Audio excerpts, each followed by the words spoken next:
Good afternoon from the Private School. Today we're joined here with 𝐼𝐻𝐻, who despite his young age speaks English very well.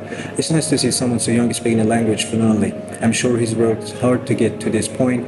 It's really a testament of his perseverance and dedication. Way to go, 𝐼𝐻𝐻. 𝐼𝐻𝐻, on behalf of the Private School, I'd like to thank you for taking your time to be here with us today. Thanks a lot for having me, teacher.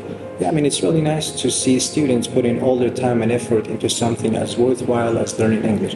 And so, as you know, English is kind of a skill that can come in handy in many areas of life. So, 𝐼𝐻𝐻, why don't you tell us a little bit about yourself? Tell us where you come from, like how old are you, what grade you're in? My name is 𝐶𝐚𝐫. I'm 14 years old. I come from hāڤینێ, which is a village located 10 kilometers south of Bile. hāڤینێ is a 10-minute drive from here. I go to Hakkari Basic School, which is a school in Erbil, and I'm in grade 9. You're in grade 9. All right, 𝐼𝐻𝐻, it's great to learn more about you. Can you also tell us about your experience here? How has it been so far, and how do you like it here so far?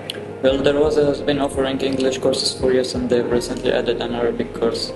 I've been studying a lot of new words and phrases, and I've completely immersed myself in the language, and I would recommend to anyone who wants to learn English or Arabic. We're really glad that you've had a positive experience with us here. And so, you know, it's really nice when somebody tries to learn a new language and somehow tries to completely immerse themselves into the language.